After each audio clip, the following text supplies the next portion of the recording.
चलिए सबसे पहले हम एक खास बात सीख लेते हैं कि electric flux through elementary area ds due to point charge, ये सीख रहे हैं हम लोग ये बात।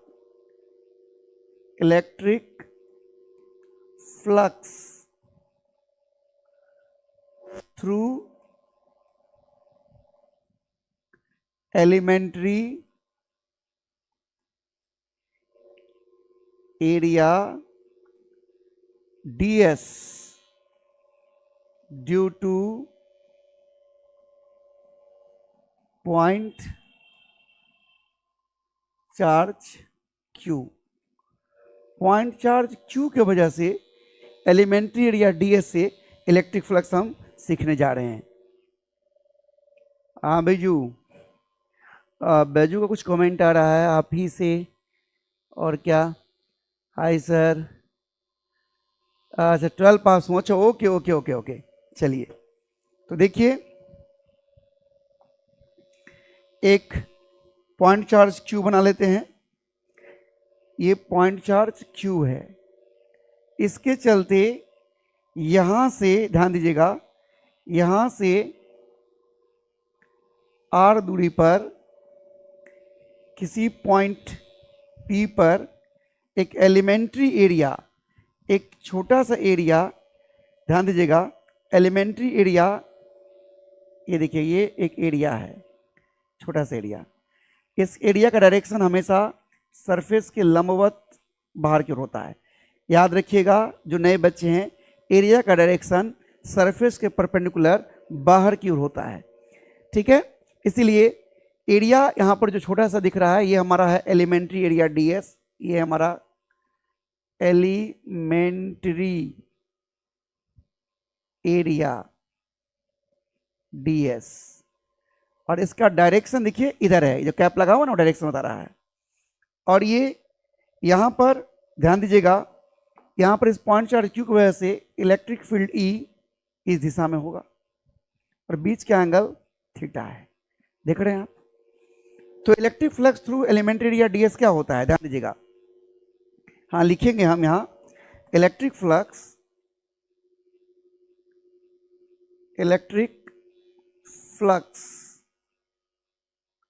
Through elementary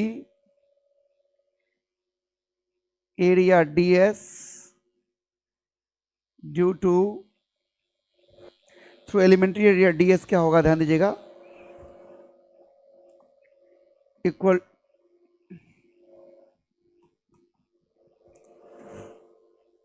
d phi equal to E dot ds।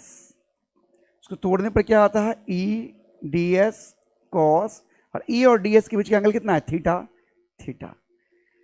लेकिन हम लोग जानते हैं कि r दूरी पर किसी पॉइंट चार्ज Q के वजह से, पॉइंट चार्ज Q वजह से r दूरी पर इलेक्ट्रिक फील्ड क्या होता है, but we have electric field,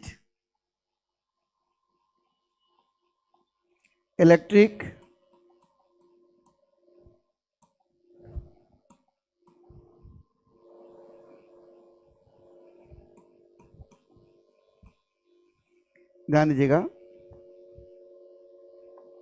electric field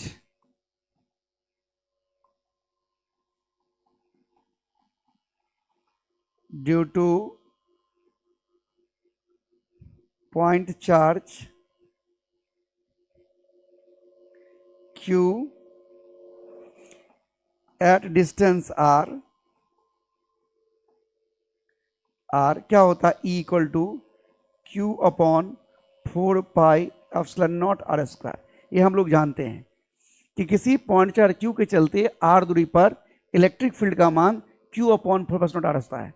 ये E का मान इसमें डाल दीजिए, तो E का मान जब डाल दीजिएगा तो क्या होगा, ध्यान दीजिएगा, therefore d phi equal to क्या हो जाएगा, d phi इक्वल टू हो जाएगा, ध्यान दीजिएगा, E का मान डालेंगे हम Q upon 4 pi epsilon naught r square. ये हम लोग जानते हैं r डिस्टेंस पर, क्रैश कोर्स में भी पढ़े हैं हम लोग। और इनटू ds cos थीटा। तो ये क्या हो जाएगा हमारा d phi equal to Q upon 4 pi epsilon naught into d s cos theta बट्टा आर स्क्वायर। ये जो देख रहे हैं d s cos r square, इसको हम लोग कहते हैं solid angle. D s cos r square कहते हैं सॉलिड एंगल, और इसको हम लोग ओमेगा से डिनोट करते हैं, यानी d phi equal to Q upon 4 pi epsilon naught 4 pi epsilon naught d omega, फेयर जहां डी ओमेगा जो है ये है सॉलिड एंगल, और ये कितना है, ये है हमारा डी एस कॉस थीटा बट्टा आर स्क्वायर, ये सॉलिड एंगल है। तो यह याद रखना है कि किसी पॉइंट चार्ज क्यू के चलते, किसी एलिमेंट्री पॉइंट चार्ज क्यू के चलते एलिमेंट्री एरिया डी एस से आर डिस्टेंस पर जो इलेक्ट्रिक फ्लक्स पास करता है वो होता है Q upon 4 pi epsilon naught d omega, जहां डी ओमेगा सॉलिड एंगल है। ये हम इसलिए सीख रहे हैं, ये बात इसलिए हम कह रहे हैं आप याद रखिए, क्योंकि हम आगे कुछ पॉइंट्स सीखने वाले हैं, आगे कुछ बातें सीखने वाले हैं, गॉस लॉ सीखने वाले हैं, जिसमें ये हमें काम आने वाला है।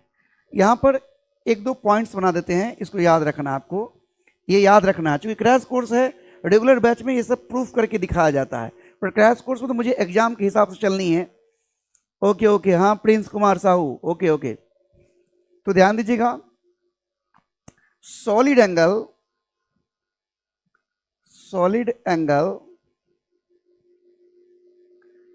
Eight any inside point, at any किसी भी inside point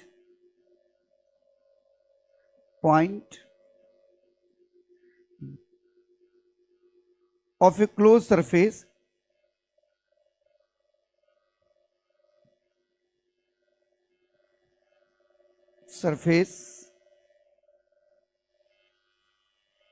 equal to 4 pi.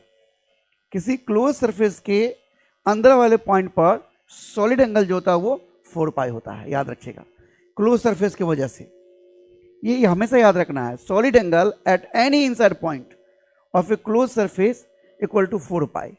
अगर आपके मन में ये सॉलिड एंगल के बारे में थोड़ा विचार आ रहा हो तो मैं थोड़ा सा फिर वही समझाऊंगा तो उलझते चला जाऊंगा, लेकिन चलिए थोड़ा सा समझाते हैं। देखिए सॉलिड एंगल के बारे में देखिए जरा, देखिए एंगल दो प्रकार के होते हैं। चलिए मैं इसको समझाने की कोशिश करता हूँ, चलिए मैं आपको समझाता हूँ इसको, चलो इसको समझाता हूँ। देखिए एंगल दो प्रकार के होते हैं, समझिए। एंगल जो है वो दो प्रकार के होते हैं, थोड़ा सा नॉलेज दे रहा हूँ। एक जिसे हम कहते हैं प्लेन एंगल, एक है प्लेन एंगल, और एक होता है सॉलिड एंगल। ये क्या होता है प्लेन एंगल, वो देखिए, जैसे हम कोई सर्कल बनाते हैं ना, ध्यान दीजिएगा, जैसे हम कोई सर्कल बनाते हैं,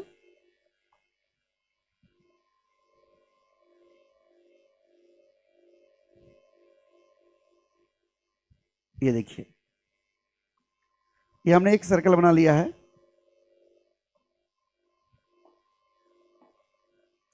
आपको दिखाई दे रहा होगा, इस सॉलिड एंगल, इस सर्कल का मान लीजिए कि रेडियस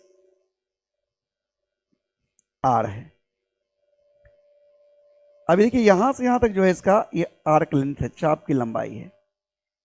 ये वास्तव में एक सर्किल है, ये क्या है, एक सर्कल है, इसका रेडियस आर है। तो प्लेन एंगल थीटा बराबर होता है, ध्यान दीजिएगा, plane angle theta equal to होता है चाप की लंबाई एल बटा आर। यह एक प्लेन में होता है। सर्कल क्या होता है, एक प्लेन में होता है, यानी 2 डायमेंशनल है। ये समझ रहे हैं, यह एक प्लेन में होता है, 2 डायमेंशनल है। और सॉलिड एंगल जो होता है वो ध्यान दीजिएगा, वो एक स्फीयर के चलते होगा। वो किसके चलते होगा, एक स्फीयर के चलते, ध्यान दीजिएगा।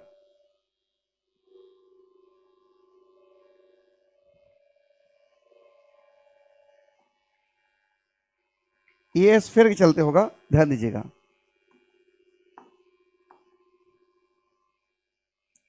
कलर फिल करना यहीं से होगा, अच्छा।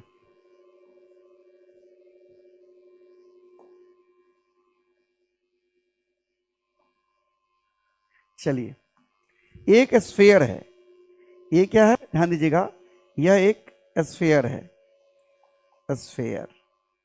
तो स्फीयर क्या होता है? 3 डायमेंशनल। ये प्लेन एंगल था 2 dimensional.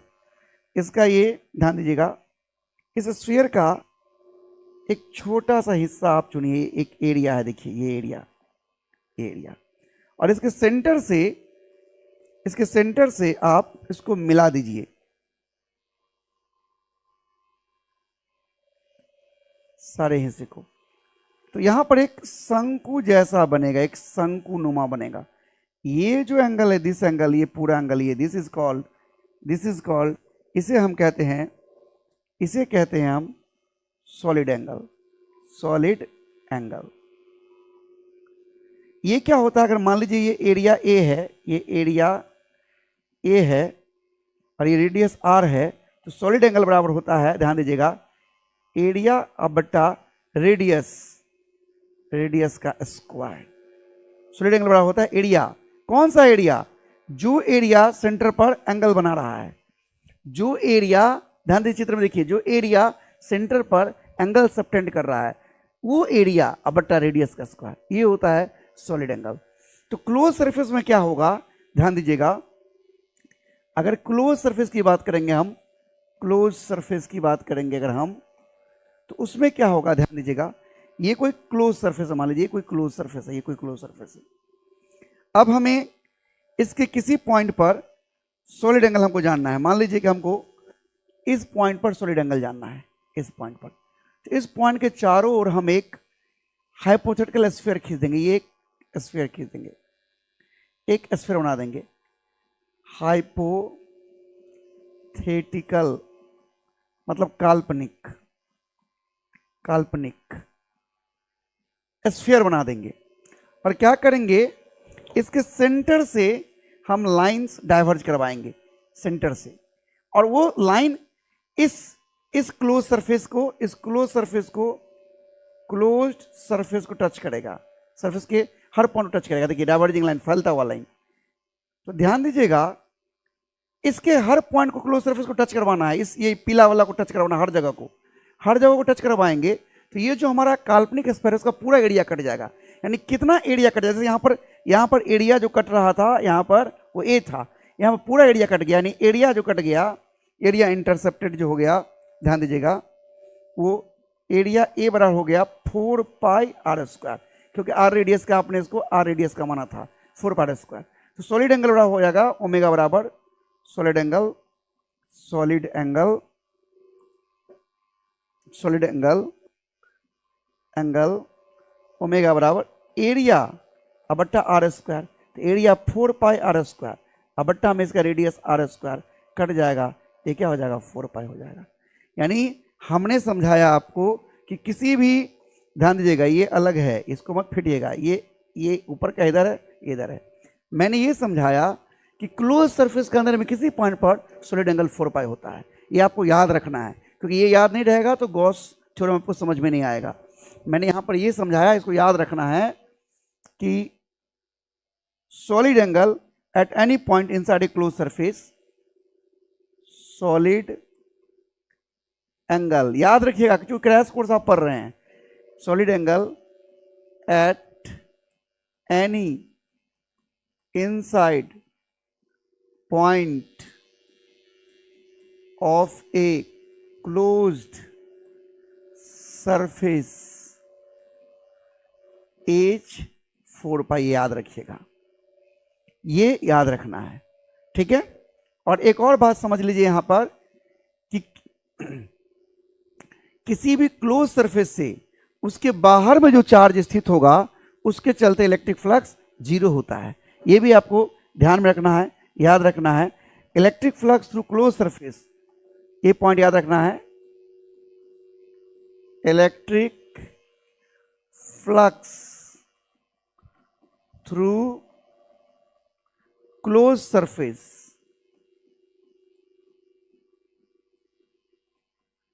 Due to charge outside it outside it is 0। होता क्या है कि अगर ये क्लोज सरफेस है, मान लीजिए क्लोज सरफेस है, क्लोज सरफेस है, क्लोज्ड सरफेस ये है। अब ध्यान दीजिए, इधर से इलेक्ट्रिक लाइंस जा रहा है, इधर से इलेक्ट्रिक लाइंस जा रहा है, इधर से इलेक्ट्रिक लाइंस। तो यहां पर एरिया का डायरेक्शन जो है, ध्यान दीजिएगा, यहां पर जो एरिया का डायरेक्शन है यहां पर वो इस तरफ है एरिया का डायरेक्शन, और इलेक्ट्रिक फील्ड इधर है। तो इस तरफ का फ्लक्स जो है वो फ्लक्स जो है वो -5 हुआ, और इस तरफ ध्यान दीजिएगा, इस तरफ जो इलेक्ट्रिक लाइंस पास कर रहा है, इस तरफ जो लाइन पास कर रहा है इलेक्ट्रिक फील्ड वो इधर है, और एरिया का डायरेक्शन भी इधर है। तो यहां पर जो है +5 हुआ। तो नेट फ्लक्स कितना हो गया? नेट फ्लक्स, वो चार्ज चूंकि बाहर में है, बाहर में तो ना इलेक्ट्रिक फील्ड इधर से उधर पार कर रहा है, वो क्या हो जाएगा? -5 + 5 = 0। यानी हमेशा याद रखना है कि किसी क्लोज सरफेस के बाहर में चार्ज होगा, कोई चार्ज बाहर में है तो उसके चलते क्लोज सरफेस इलेक्ट्रिक फ्लक्स 0 पास करता है। मैंने कहा आपको आज 2 बातें याद रखनी है। मैंने कहा कि आपको 2 बातें आपको याद रखनी है। एक बात मैंने समझाया आपको, ध्यान दीजिएगा, एक बात आपको मैंने समझाया यहां पर, देखिएगा कि पॉइंट चार्ज क्यू के चलते किसी एलिमेंट्री एरिया से इलेक्ट्रिक फ्लक्स जो निकालेंगे वो वही E.ds से निकालेंगे। तो E.ds बराबर EDS cos थीटा, क्योंकि E और DS के बीच में एंगल थीटा है तो EDS cos थीटा, और E का मान पॉइंट चार्ज क्यू के चलते r दूरी पर E का मान Q/4πε0 r² होता है। देखिए ना, E का मान Q/4πε0 r² होता है। वो E का मान इसमें डाल दीजिए, E का मान डाल दिया तो Q/4πε0 r² ds cos theta आ गया। Q/4πε0 यहाँ रहने दिया, ds cos r² कर दिया। ये ds cos r² जो ये सॉलिड एंगल है, वेयर डी ओमेगा को सॉलिड एंगल कहते हैं। सॉलिड एंगल वो ds cos एरिया है और बटा r², है समझ रहे हैं? एरिया बटा r²। हमने यहाँ समझाया कि सॉलिड एंगल का मतलब होता है, एंगल जो 2 प्रकार का होता है, plane angle, solid angle. Plane angle में एक सर्कल लेते हैं, सर्कल एक प्लेन में होता है, सर्कल में विड्थ में एक प्लेन में होता है, उसका आर्क लेंथ L और रेडियस R, वो हमारा प्लेन एंगल हुआ। लेकिन सॉलिड एंगल में जब हम बात करते हैं तो कोई एरिया, हमने यहाँ पर कोई एक एरिया लिया, ध्यान दीजिए, कोई एरिया लिया है, और वो एरिया और वो जो रेडियस है उस रेडियस का स्क्वायर। मैंने कहा एरिया और उस रेडियस का स्क्वायर, सॉलिड एंगल बराबर एरिया बटा रेडियस का स्क्वायर। हमने यहाँ दिखाया कि कोई क्लोज सरफेस है, क्लोज सरफेस, उसके अंदर में किसी पॉइंट पर सॉलिड एंगल जानना है, तो उसके चारों ओर हमने एक स्फीयर बना दिया और अब उसके सेंटर से उस क्लोज सरफेस के हर पॉइंट को टच करवाया। तो ऐसा करने पर हमारा जो ये जो स्फीयर था हमारा हाइपोथेटिकल काल्पनिक, उस स्फीयर का सारा पॉइंट, सारा पूरा कट गया, पूरा स्फीयर का कट गया। यानी कितना एरिया कट गया? 4πr²। सॉलिड एंगल बराबर एरिया बटा r², यानी 4πr² बटा r², यानी 4π। यानी आपको याद रखने के लिए मैंने 2 बातें कहा। एक कहा कि किसी क्लोज सरफेस के अंदर में किसी भी पॉइंट पर सॉलिड एंगल 4π होता है। दूसरा बात कहा कि क्लोज सरफेस के बाहर में अगर चार्ज हो तो क्लोज सरफेस से इलेक्ट्रिक फ्लक्स 0 पास करता है। क्या याद रखिएगा? क्लोज सरफेस के बाहर में अगर कोई चार्ज हो तो क्लोज सरफेस इलेक्ट्रिक फ्लक्स 0 पास करता है।